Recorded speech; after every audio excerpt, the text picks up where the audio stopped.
जैसे मोस्टली हम जब देखते हैं कि प्रेगनेंसीज में औरतों का पहला बेबी जो होता है वो बहुत हेल्दी होता है, लेकिन जैसे जैसे फॉर एग्जांपल किसी औरत के, आजकल तो खैर हम बहुत कम देखते हैं, लेकिन स्टिल अगर किसी के को 4-5 बच्चे हैं तो 4-5वां जो बच्चा होगा उसमें वो हेल्थ कभी नहीं होगी, वो आप कभी भी उसमें एक्टिवनेस नहीं देखोगे, और जो मदर के हालात होंगे वो तो खराब हो ही जाएंगे, क्योंकि आपने जब पहला बच्चा डिलीवर किया, आपकी जितनी भी आप समझे एनर्जी थी, जितने आपके न्यूट्रिएंट्स थे एक मदर की बॉडी में, उन सब ने उसमें पार्टिसिपेट किया और बच्चा अपने बेस्ट लेवल पे होगा।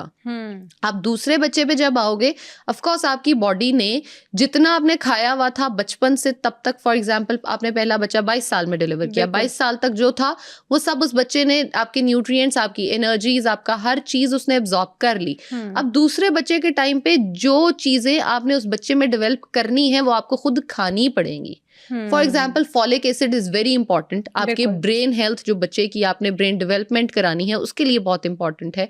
अक्सर डिजीजेस जैसे आ जाती हैं, या अक्सर बर्थ डिफेक्ट्स जिनको हम कहते हैं, क्लेफ्ट पैलेट आ जाता है, आपने उनको अगर उनसे बचना है तो आपके लिए ये न्यूट्रिएंट्स माँ का खाना बहुत जरूरी है। और अनफॉर्चुनेटली आजकल हमारी जो माएँ हैं वो सोडाज और कोलाज पी के या बर्गर्स खा के बच्चे डिलीवर कर रही हैं, तो उन बच्चों के हालात भी वही हैं और उन बच्चों में डेफिशिएंसीज के साथ बीमारियों का होना भी बढ़ता जा रहा है। और फॉर एग्जाम्पल आजकल बच्चों में हम देखें, पहले हम बात करते थे तो एवरीबडी वाज पढ़ाई में बहुत अच्छा है। क्यों?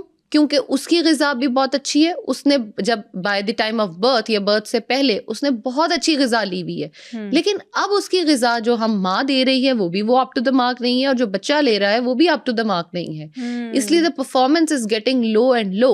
जो सेल्फ एस्टीम थी वो हम बच्चे में डेवलप कर रहे थे बाय द कॉन्फिडेंस हम उसको जो दे रहे थे, एक्टिवनेस, अब एक बच्चे में एक्टिवनेस है ही नहीं है। आप फॉर एग्जाम्पल 60% हमारी जो माएँ हैं ना वो खुद घर का खाना खाती हैं और ना बच्चे को घर का खाना खिलाती हैं। बिल्कुल ऐसा। अगर आपने बच्चे को घर का खाना खिलाया ही नहीं, आप नाश्ते में उसको सुबह में सिर्फ एक टोस्ट दे रहे हो और उसके साथ एक दूध का ग्लास भी दे रहे हो, तो this is not a complete breakfast. आपने उसको कोई प्रोटीन नहीं दिए, कोई नट्स नहीं दिए। एक अच्छा ब्रेकफास्ट जो मैं चाहती हूँ कि बच्चे खाएं या सजेस्ट करती हूँ, आप अपने बच्चे को एक पराठा बना कर दें, चाहे नॉर्मल साइज का, आपके हैंड साइज का पराठा हो, आप उसके साथ एक फ्राई अंडा बनाएं जिसको आपने देसी घी में या ऑलिव ऑयल में बनाया हुआ हो। आप अपने बच्चे को अपने हाथों से खिलाएं, पास बैठे। अगर तो वो दूध पीता है वेल एंड गुड, दही खिलाएं उसको साथ में, प्रोबायोटिक्स, अच्छी एनर्जी उसको दे के भेजें और उसकी एक आदत बनाएं। जिस दिन वो स्कूल जाना शुरू करे उसकी आदत बनाएं कि उसके बैग में एक बॉक्स हो जिसके अंदर 3 से 4 बादाम, 2-3 काजू, अखरोट, पिस्ते और उसके साथ खजूरें, उसके अंदर इंजीर ऑलवेज अवेलेबल हो एक डब्बे में।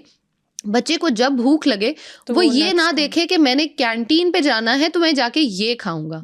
क्रेविंग्स जो हैं उसकी, वो उसको तब होती हैं जब आपको प्रॉपर खाना मिल नहीं रहा होता। फॉर एग्जाम्पल आपको पता है मेरे बैग में ये बॉक्स पड़ा हुआ है, आप उस बॉक्स पे मंचन करोगे। मैंने अपनी लाइफ में ये प्रैक्टिस की and I am thankful to my mother कि उन्होंने मुझे ये चीज़ प्रैक्टिस कराई कि मेरे बैग में, चाहे वो स्कूल होता था, कॉलेज, इवन यूनिवर्सिटी में जहाँ पे लोगों को शर्म आ रही होती है कैरी करते हुए, मेरे बैग में ऑलवेज एक फ्रूट, गर्मियों में सर्दियों में एक एप्पल ज़रूर पड़ा होता था, मोस्टली ऑरेंज भी हो जाता था, लेकिन एप्पल वॉज अ मस्ट मेरे बैग में। और एक वो जो बॉक्स जो मैं बता रही हूँ वो होता था।